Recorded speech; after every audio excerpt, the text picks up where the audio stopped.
Boker Tov Umvorach.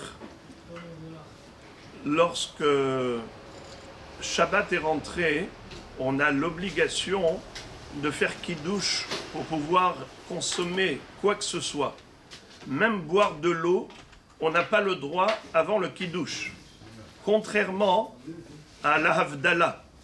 Lorsque Motsa'e Shabbat est arrivé, on a certes l'obligation de faire Havdalah, mais on n'a pas d'interdiction de boire de l'eau.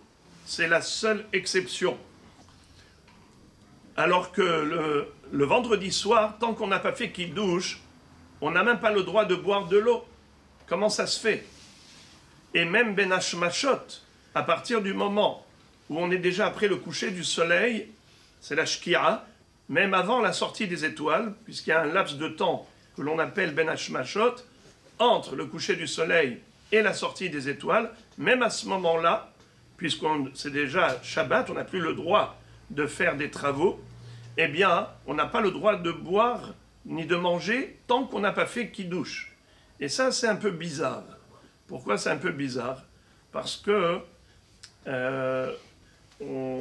toutes les mitzvot, même si on n'a pas le droit de manger avant de faire la mitzvah qui nous incombe, par exemple, lorsqu'on a la Megillat Esther, on a n'importe quelle mitzvah qui nous incombe, on n'a pas le droit de manger tant qu'on n'a pas fait la mitzvah. Mais c'est seulement une achilat keva, mais achilat aray. Par exemple, avant Bdikat Hametz, dès que l'heure de Bdikat Hametz est arrivée, on n'a pas le droit de manger, mais on a le droit de manger des fruits, on a le droit de boire de l'eau, on a le droit de boire quelque chose.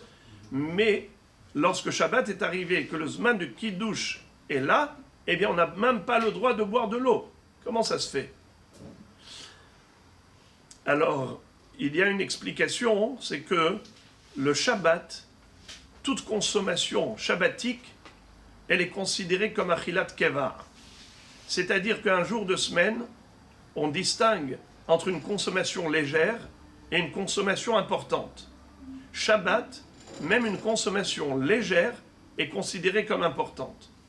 Exemple, vous le savez qu'en Eretz Israël, on doit prélever le maaser des fruits.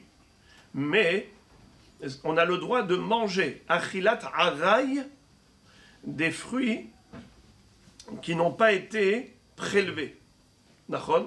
C'est-à-dire, une fois que les fruits sont déjà engrangés, on n'a même plus le droit de goûter à quoi que ce soit. Ça s'appelle tevel. Mais tant que les fruits n'ont pas encore été engrangés, c'est encore dans le champ, on est encore dans le champ agricole, alors on a le droit de manger un petit peu, une consommation légère. Mais si c'est Shabbat, même une consommation légère est interdite. Pourquoi? Shabbat kovaat les maaser.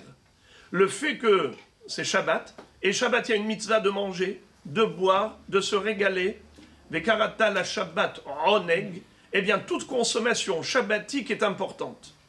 Et de ce fait, lorsque l'heure du kiddush est arrivée, tu n'as même pas le droit puisque tu n'as pas le droit de manger, tu n'as pas le droit pas seulement de manger, même une consommation légère et même une boisson légère, même de l'eau. Incroyable. Alors que Motsa'e Shabbat, tu dois faire Havdalah, mais si tu as soif, tu as le droit de boire de l'eau. Ça, c'est une explication. Autre explication, c'est que Hachamim ont voulu marquer une différence entre l'ambiance shabbatique et l'ambiance de Hol, c'est-à-dire qu'on remarque bien que ça y est, Shabbat, ce n'est pas un jour comme les autres. Tant que tu n'as pas fait kiddush, tu ne mangeras pas, tu ne boiras même pas. Les gens vont te dire, mais pourquoi? Je n'ai pas le droit de boire, qu'est-ce qu'il y a? Eh bien, c'est Shabbat. Et alors, qu'est-ce qu'il y a? Eh bien, Shabbat, ce n'est pas un jour comme les autres. Il fallait délimiter et démarquer le Shabbat de tous les jours de la semaine. Alors voilà, maintenant il y a quand même une kula. Une kula, c'est-à-dire quelqu'un qui a très très soif.